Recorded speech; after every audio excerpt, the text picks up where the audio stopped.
Oi pessoal, tudo bem com vocês? Para quem não sabe, meu nome é Aline, eu sou a dona aqui do canal e hoje eu vim trazer uma coisa um pouco diferente para vocês. Eu trouxe algumas perguntinhas do Twitter, na verdade são 3 perguntas e eu vou responder aqui para vocês meio que como uma forma de conversa mesmo, bem descontraído e sem roteiro, sem nada. Eu espero que vocês gostem, comenta aí nos comentários se você está gostando ou não e vamos começar?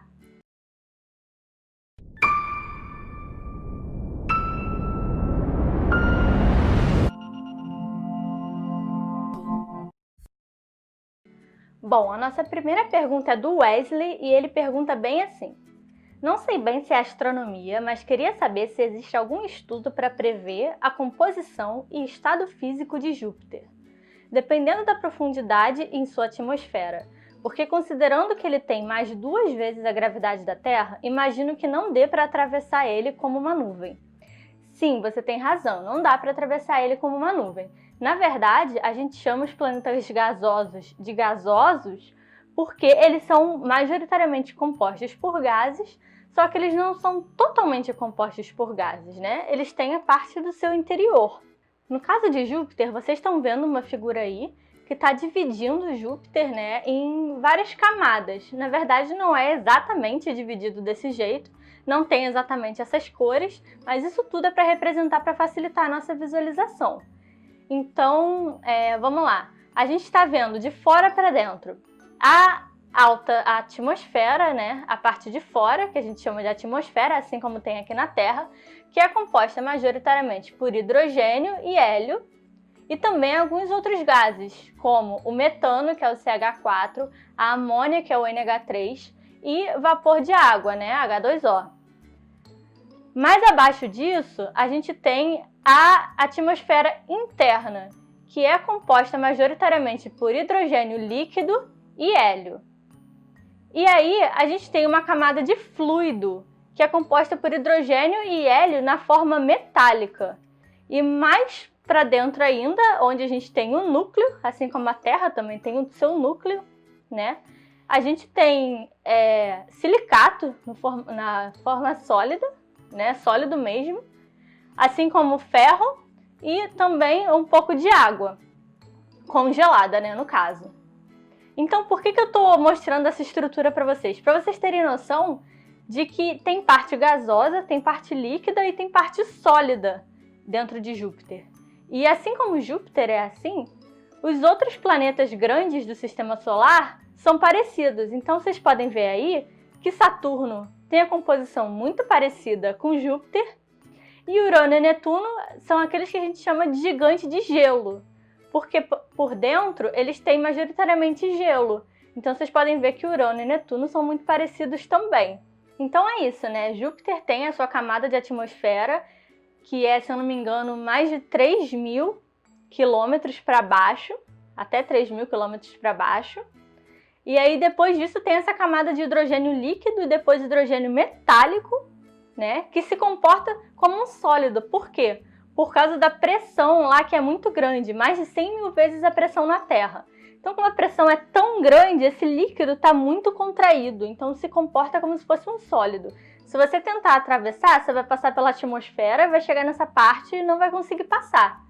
Mas é claro que antes disso você já estaria morto, digamos assim, né? Por outros motivos, lá na atmosfera mesmo. E bom, sim, a astronomia estuda isso, tanto que a parte de planetologia, né, principalmente, estuda isso, e o pessoal do Sistema Solar também estuda isso.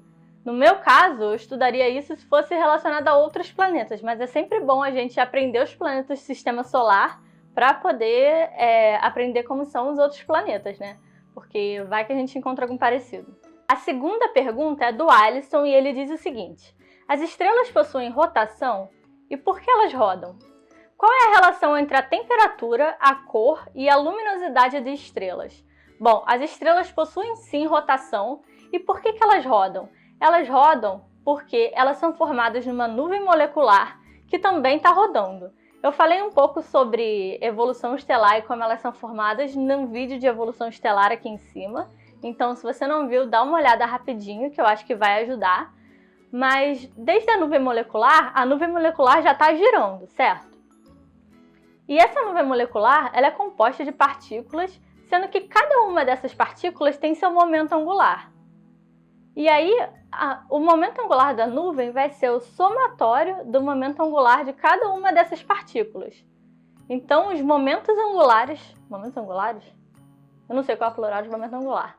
Mas o momento angular total dessas partículas vai ser o momento angular da nuvem. E aí, a estrela, por conservação de momento angular, que é o que a gente fala na física, vai continuar girando quando ela estiver propriamente formada. Ao longo da sua vida, ela vai até diminuir a sua rotação, por causa de efeitos de magnetismo e etc. Mas isso já são outros 500.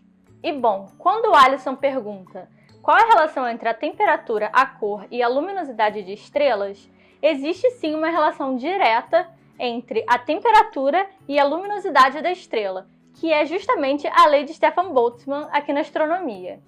Então, essa lei de Stefan Boltzmann que você está vendo aí, ela é a luminosidade que corresponde ao fluxo que sai da estrela vezes a área da estrela. O que é a área da estrela?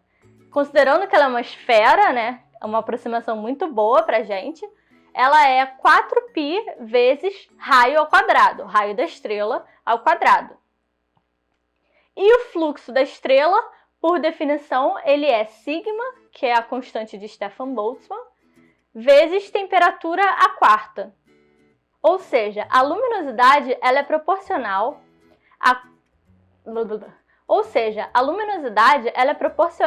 à temperatura elevada a 4 vezes o raio da estrela elevado ao quadrado, certo?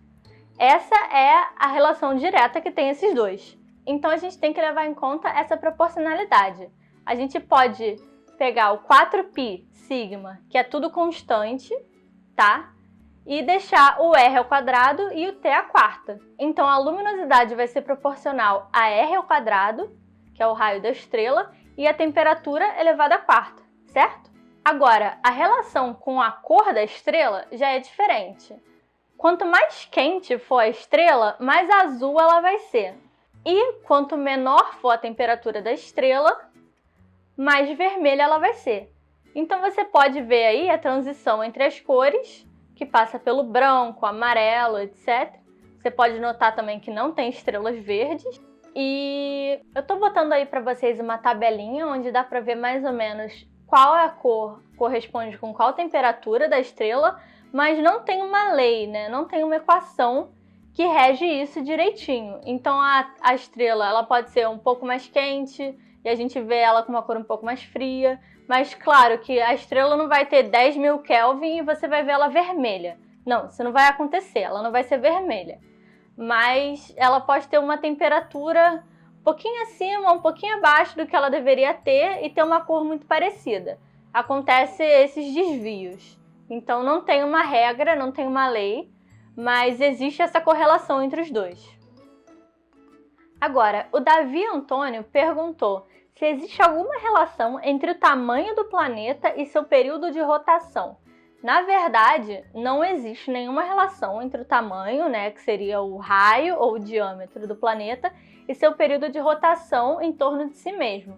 Mas a gente sabe que existe uma relação que eu acho que vale a pena comentar, que é a terceira lei de Kepler, que é a relação entre a massa do planeta e o período em que ele rotaciona ao redor da estrela, ou ao redor do Sol. Então, essa terceira lei de Kepler é o seguinte, ela corresponde ao período ao quadrado, que é igual a 4π ao quadrado sobre g, que é a constante gravitacional universal, vezes a soma das massas, né? Geralmente a gente está lidando com um problema de dois corpos, então é a massa de um mais a massa do outro.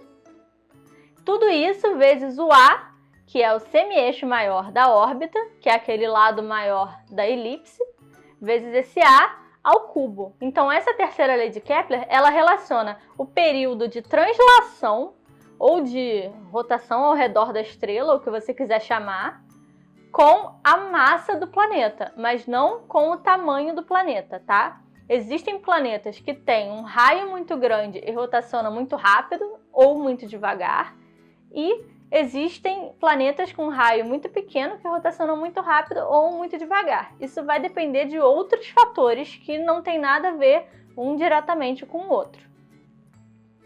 Bom, eu espero que eu tenha respondido direitinho todas as perguntas, espero que tenha ficado claro. Se não ficou, deixa aí nos comentários quais foram suas dúvidas.